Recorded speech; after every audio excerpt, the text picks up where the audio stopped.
ស្វាគមន៍អ្នកប្រិយមិត្តទាំងអស់គ្នាសាជាថ្មីមកកាន់ Channel របស់មីននៃពេលនេះយើងបន្តខ្សែរឿងស៊ូយីងដែលជាភាគទី3ទីងឆនបោះសម្ដីថាស្រមោចតូចតាចឯងគួរតែមានអារម្មណ៍ទទួលបានកិត្តិយសព្រមទាំងធ្វើជាសាក្សីនៃសិល្បៈនោះយ៉ាងពិតប្រាកដដែលឯងមិនធ្លាប់បានឃើញនៅក្នុងពេញមួយជីវិតរបស់ឯងបញ្ចេញជាមួយនឹងវត្តរញ៉េរញ៉ៃជាច្រើនបន្តស្រាយថាសិល្បៈនោះដ៏បរិសុទ្ធបណ្ដុះព្រលឹងមេឃឲ្យខ្លាចជាខ្លាសបណ្ដុះនៅព្រលឹងដីឲ្យខ្លាចជានាគខៀវដើម្បីការពារសួនអសតខាងលើក្នុងការចាប់យកអសតបុរាណរបស់អមតៈក្រោយពីវត្តបានឡំពតជុំចិត្តស៊ូយីងហើយគេបានចំអកសួរថាស៊ូយីងតើឯងអាចធ្វើការយកឈ្នះនៅវត្តទាំងអស់នេះបានដែរទេដោយសំអាងទៅលើស្នៀតដែលឯងបានធ្វើការវឹកហាត់ពីគម្ពីរអេតចៃមួយចំនួនស៊ូយីងមិនអាចរើពីចំណងទំពាំងបៃជូនេះបានឡើយខណៈដែលទីងឈွန်នៅតែបន្តវាយជាមួយនឹងការស្រ័យបន្ថែមសិល្បៈទំពាំងបៃជូវត្តជាច្រើនបន្តរដ្ឋកម្មគេបន្ថែមទៀតនាំឲ្យគេមានការអសំណើចឌឺដងថាតើនេះពេលនេះលទ្ធផលអ្នកណាជាអ្នកចាញ់ទេហើយគេក៏នៅតែបន្តបញ្ចេញវិធីសាស្ត្ររបស់គេក្រវីក្រវត្តផ្លិតចុះឡើងនៅក្នុងការបញ្ចេញនៅវត្តមកបន្ថែមចង់រដ្ឋកម្មស៊ូយីងដូចជាពេលដែលយើងបានឃើញថារាងកាយរបស់គេនៅពេលនេះត្រូវបានឡំពណ៌ថាដូចជាដង្កូវសោតទៅហើ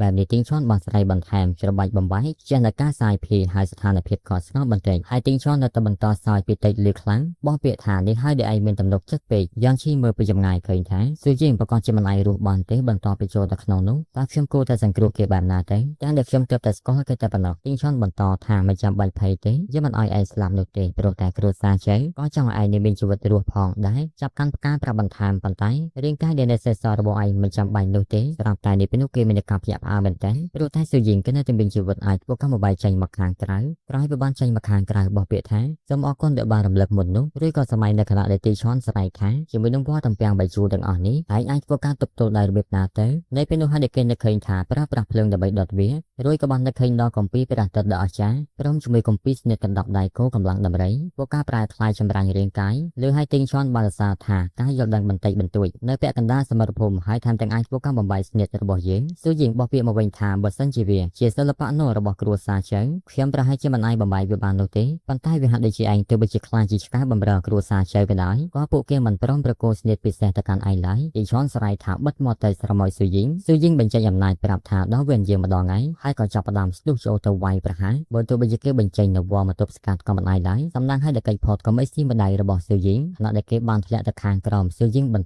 តហោមកតាមគេក៏បន្តប្រើវត្តទប់ស្កាត់ស៊ូយីងបំបីជាមួយនឹងការស្រ័យថាធ្វើជាមនុស្សល្អមិនធ្វើទេសុខចិត្តធ្វើជាឆ្កែបំរើទីឈွန်ក៏ត្រូវបានទម្លាក់ទៅខាងក្រោមក្បៀកខណៈដែលស៊ូយីងបន្ត teleport យ៉ាងលឿនមកពីខាងក្រោយទីឈွန်ប្រើនៅវត្តទប់ស្កាត់ស៊ូយីងបានដាក់មួយដៃប៉ៅបន្តស្ទុះទៅតាមស្រ័យថាតើខំប្រឹងប្រែងធ្វើជាអ្នកបំរើគេដូចជាឯងគឺដើម្បីទៅបានធ្វើបាបមនុស្សស្លូតត្រង់និងធ្វើរឿងគួរស្អប់ខ្ពើមសម្រាប់គ្រួសារជើងដើម្បីទទួលបាននូវអំណាចរបស់ឯងតែប៉ុណ្ណោះទីឈွန်បញ្ចេញនៅវត្តជាច្រើនទប់ស្កាត់ស៊ូយីងជាមួយនឹងការស្រ័យថាងាប់ទៅ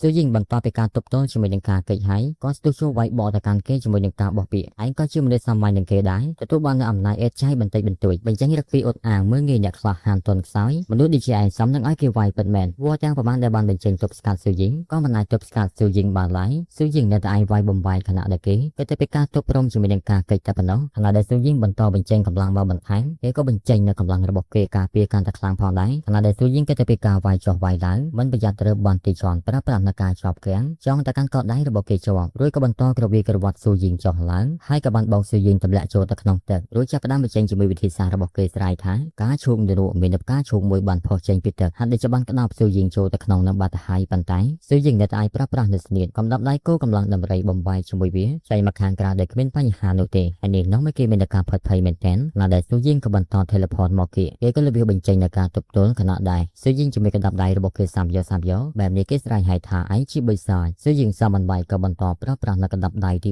4នៃស្នៀតកណ្ដាប់ដៃគោកម្លាំងដំរីជាមួយកម្លាំងដែលបានវាយចេញទៅជាលទ្ធផលការពាររបស់គេក៏ត្រូវបានស៊ូយីងមកបាយខ្ទេចដោយសារតែបែបនេះគេចាប់ផ្ដើមដាក់មេប្រូចដោយការប្រើប្រាស់យានជំនិះវ៉ារបស់គេនឹងឯងចំណែកស៊ូយីងក៏បន្តដេញតាមហើយនេះទីឈွန်បានគិតថាបន្តដេញតាមយើងទៀតមែនទេមិនន័យទេឯងប្រកាសជាស្ដាយក្រោយជាមួយកណ្ដាប់ដៃដែលរឹងមាំមួយនោះហើយគឺជាអ្វីដែលខ្ញុំត្រូវការបញ្ចប់វាឲ្យលឿនខណៈពេលដែលស៊ូយីងបានធ្វើការសម្រុកមកគេទៅហើយស្រាប់តែនេះពេលនោះគេក៏បានធ្វើការបញ្ចេញនៅអនុភាពនៃស្ទាតរបស់គេវ៉ាជាច្រើនចាប់ផ្ដើមប្រមូលផ្ដុំយ៉ាងមហិមាជាមួយសម្ពាធស៊ូយីងបានដឹងហើយថាសម្ពាធនេះមិនធម្មតាឡើយជាហេតុធ្វើគេនេះពេលនេះមិនអាចកម្រើកបាននោះទេឃើញបែបនេះទីឈွန်បានអស់សំណោចរួចក៏បានស្រ័យថាទៅឋានរក់ទៅហៀវវាយប្រហារចេញទៅហើយស្រាប់តែយ៉នឈីគាត់ក៏បានចឹកមកពីក្រោយនាំឲ្យស្នៀតរបស់គេបានបញ្ចេញត្រូវបានរង្គោះរង្គើហើយនេះក៏ជាឱកាសរបស់ស៊ូយីងហើយមិនទុកយូរនាំទៅជួបប្អូនគាត់ស្ទុះចូលទៅមាត់ទៅកាន់គេមួយដៃកណ្ដាលមុខចាប់បោះទម្លុះជាមួយដើមឈើយ៉ាងច្រើនដើមហើយក៏បន្តមកផ្ញើជាមួយកលៀតថ្មហើយដីជុកបាត់ទៅហើយក្រោមមុខឡើងឃើញថារបាំងមុខរបស់ របស់គេត្រូវបានប្រេះបែកនាំឲ្យកំហឹងរបស់គេហៀបឡើងប៉ុន្តែមិនអាចឡើងរួចព្រោះតែស៊ូយីមិនឲ្យគេកម្រើកតនឡើយជាមួយនឹងចលនាដ៏រហ័សរបស់គាត់បានដាក់ផាច់ប៉ុន្តែទៅបីជាបែបណាក៏ដោយគេនៅតែមានសិលឹកបៀចុងក្រោយមានទង្វើជាច្រើនបានទប់ស្កាត់ស៊ូយីហើយក៏បន្តបឺតស្រូបគេចូលទៅក្នុងដីហើយមុនពេលដែលគេចាក់ចេញគេក៏បានផ្ដាំថាបញ្ជីមាននិយមផ្ញើទុកសិនចុះស៊ូយីក៏បែបនេះពេលជាមានការមួយម៉ោងមែនតើ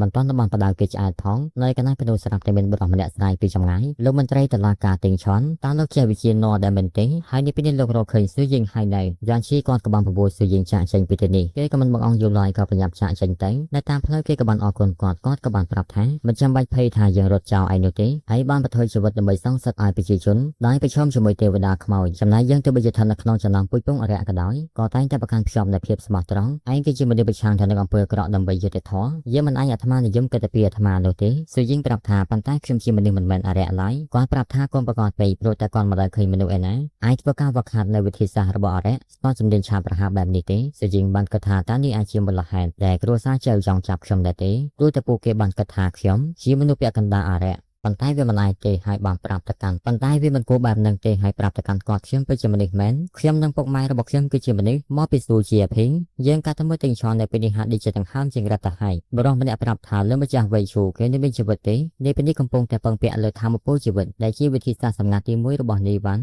់វ័យឈូដែលជាអ្នកយាមគាត់ក៏បានមើលស្ថានភាពរបស់គេខណៈដែលពួកគេក៏បានខ្សឹបស្ទាវថាអ្នកហាត់វិជាណនឹងគេដែរប៉ុន្តែត្រូវបានក្មេងជនបទម្នាក់វាយឲ្យត្រង់បែបនេះវាគួរឲ្យអាម៉ាស់មែនតែបើជាសង្គ្រោះគេក៏ដោយក៏គ្មានប្រយោជន៍អ្វីឡើយគួរតែយកពេលវេលាមួយនេះទៅចាប់ស៊ូយីងល្អជាងប៉ុន្តែវ័យឈូបានប្រាប់ថានៅក្នុងនាមជាអ្នកហាត់គុននោះដូចគ្នាដែលបានបម្រើឲ្យគ្រួសារចៅទៅមួយផងដែរនោះយើងមិនអាចបិទភ្នែកដើរចេញបាននោះទេគាត់ក៏ចាប់ផ្ដើមបញ្ចេញអ្វីមួយយ៉ាងពីថ្ងាសរបស់គាត់ចាក់បញ្ចូលទៅកាន់ថ្ងាសរបស់គេបណ្ដាលឲ្យសរសៃពណ៌ខៀវវាក៏លុបបាត់ទៅហើយកែភ្នែករបស់គេក៏បានបោះជាប្រក់ក្តីនេះពេលនោះវ័យឈូក៏បន្តប៉ះរាងកាយរបស់គេចុះឡើងប្រហែលជាមួយសន្ទុះគេក៏ភ្ញាក់ឡើងអរគុណទៅកាន់គាត់ហើយគាត់ក៏ឆ្ងល់មិនបានជាគេថានៅក្នុងសភាពបែបនេះគេបានប្រាប់ថាស៊ូឈីងក៏ជាអ្នកវឹកហាត់អរិយប៉ុន្តែនៅអំឡុងពេលដែលវាយជាមួយនឹងស៊ូយីងស្រាប់តែមានសត្វពស់មួយក្បាលបានវាយឆ្មក់មកកាន់ខ្ញុំនោះហើយគឺជាមូលហេតុដែលខ្ញុំស្ថិតនៅក្នុងស្ថានភាពនេះគាត់បានប្រាប់ឲ្យគេសម្រាប់ទៅគេការបន្តទុកឲ្យគាត់ជាអ្នកដោះស្រាយនៅពេលគាត់បានចេញទៅគេក៏បានចាប់អារម្មណ៍ហាក់ដូចជាបានបាត់អ្វីមួយដោយតាមការពិតទៅរបស់មនុស្សត្រូវបានមហាចៅស៊ូយីងឆក់យ៉ងហ្នឹងឯងយ៉នឈីគាត់ក៏មានការឆ្ងល់នៅអំឡុងពេលវាយគ្នាពិតជាសាហាវណាស់ហើយរបស់នេះតើគេលុយតាំងពីពេលណាទ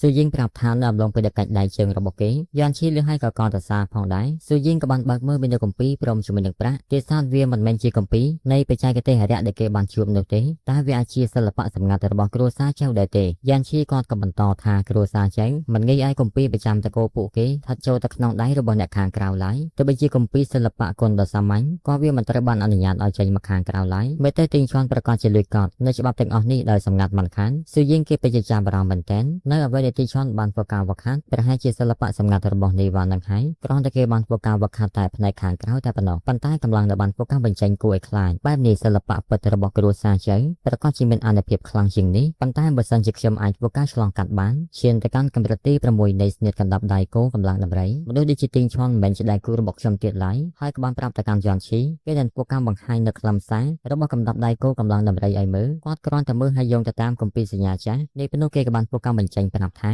នេះគឺជាស្នៀតចម្រាញ់រាងកាយដ៏អស្ចារ្យរបស់ព្រះអាទិត្យវាអាចធ្វើឲ្យរាងកាយមានភាពស្រស់ថ្លាសម្អាតនូវភាពមិនបិទអសត់ចេញគាត់ក៏ប្រឌិតមើលចល័តប្រាប់ថាមិនត្រូវទេឯងធ្វើខុសហើយស៊ូយីងប្រាប់ថាឈប់មើលទៅនេះគ្រាន់តែជាស្នៀតចម្រាញ់រាងកាយដ៏អស្ចារ្យព្រះអាទិត្យទេខ្ញុំទើបតែចេះវានៅអំឡុងពេលវាយជាមួយទីងឈន់វាគឺជាចំណុចដែលបានបាត់បង់រវាងស្នៀតណែនាំរបស់ព្រះអាទិត្យដ៏អស្ចារ្យនិងកណ្ដាប់ដៃគោកម្លាំងដំរីរស់អ្វីទាំងអស់នេះមិនពិបាកនៅក្នុងការយល់ទេគាត់ក៏ហាមិនពិបាកយល់ទេបីចំនួនទៅហើយនៃគ្រួសាររបស់យើងមិនទាន់អាចធ្វើការគិតវាចេញនៅឡើយទេមិនបានជាឯងគិតចេញលឿនម៉េះនេះឯងកំពុងតែបោកប្រាស់យើងមែនស៊ូយីងមិនតបទេបន្តបំបីកម្រិតរបស់គេជាមួយអនុភាពមួយនេះពិតជាសន្ធោសន្ធៅមែនតើប្រហែលជាមួយលើគេក៏បាននិយាយថានេះជាលំដាប់ទី6នៃស្នៀតកណ្ដាប់ដៃក៏បានឃើញបែបនេះគាត់ក៏ដាច់ចង្កេះទៅដោយហើយយ៉ាយើងព្រមចោះចាញ់ឯងហើយឯងមិនមនុស្សទេមើលទៅគេក៏បន្តនិយាយអំពីកន្លឹះនៅក្នុងការវឹកហាត់ស្នៀតកណ្ដាប់ដៃបិសាយគោកម្លាំងដំរីវាស្ថិតនៅក្នុងឈីនិងឈាមដែលបានធ្វើការបន្សុទ្ធនៃការបន្សាបទៅលើជាតិពុលនៅលើរាងកាយនៃពេលឈីព្រមជាមួយឈាមរបស់យើងខ្លាំងហើយនោះយើងក៏នឹងខ្លាំងតាមនឹងផងដែរមានសមត្ថភាពនៅក្នុងការផ្លាស់ទីទៅកាន់កម្រិតបន្ទាប់ព្រមទាំងអាចយល់បាននៅបច្ចេកទេសចម្រាញ់រាងកាយព្រះអាទិត្យដ៏អស្ចារ្យនៃ ពេលនោះគេក៏បានគូវាដើម្បីឲ្យគាត់ពិនិត្យមើលច្បាស់ចំណែកវេឈួរនេះវិញហាក់ដូចជាបានចាប់អារម្មណ៍ដឹងពីចំហាយ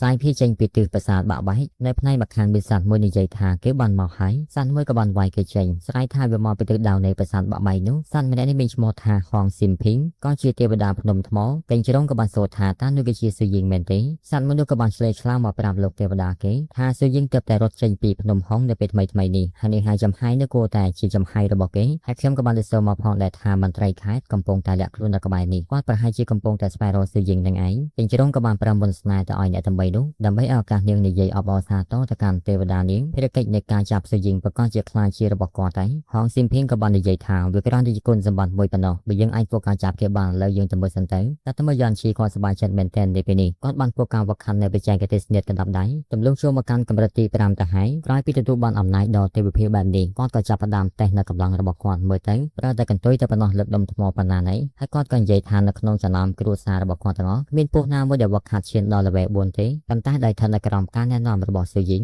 នេះពេលនេះគាត់ផ្ទាល់ក៏បានឈានដល់ level 5គាត់ទៅចំណដឹងថាការវឹកហាត់វាងាយស្រួលដូចច្បកជើងចឹងសោះស៊ូយីងបានធ្វើការផលិតភ្លើងអបអរសាទរហើយប្រាប់បន្ថែមថាការវឹកហាត់មួយនេះផងដែរវាក៏អាចបណ្ដាលឲ្យមានការកើនឡើងនៃឈាមនិងឈាមធ្វើឲ្យដំរីយំជាមួយអនុភាពដែលបានសាយភានេះប្រកាសជាដឹងទៅដល់ទេវតានានាបានខាតឡើយនៅខណៈពេលនេះពួកគេកំពុងតែសម្ដៅមកកាន់ទីនេះផងមិនដឹងយើងគួរតែប្រញាប់ចាក់ចេញទៅមិនទាន់តែបានចាក់ចេញផងស្រាប់តែមានសន្ធឹងអ្វីមួយយ៉ាងដូច្នេះអ្នកទាំងពីរក៏បានឡើងទៅពិនិត្យមើលខាងលើយ៉ាន់ឈីគាត់ក៏បានស្គាល់ថានេះគឺជាទន្លេខ្មោចស៊ូយីងក៏បន្តថាក្រែងទន្លេមួយនេះនៅព័ទ្ធជុំវិញតំបន់លីងមែនទេហើយអ្នកទាំងពីរក៏បន្តភ្ញាក់ផ្អើលយ៉ាន់ឈីក៏បន្តវាគឺជាទន្លេខ្មោចនៃអាណាចក្រខ្មោចទន្លេខ្មោចវាបានផ្លាស់ប្ដូរទិសដៅរបស់វាឡងចូលមកកាន់អាណាចក្រមនុស្សស៊ូយីងមានការឆ្ងល់តើខ្សែពណ៌បេតុងនេះជាអ្វីទៅយ៉ាន់ឈីប្រាប់ថាពួកគេគឺជាខ្មោចច្រើនណាស់អាណាចក្រមនុស្សកំពុងតែមានបញ្ហាហើយនៅពេលនេះដូចជាវាយើងបានឃើញថាសត្វមរគី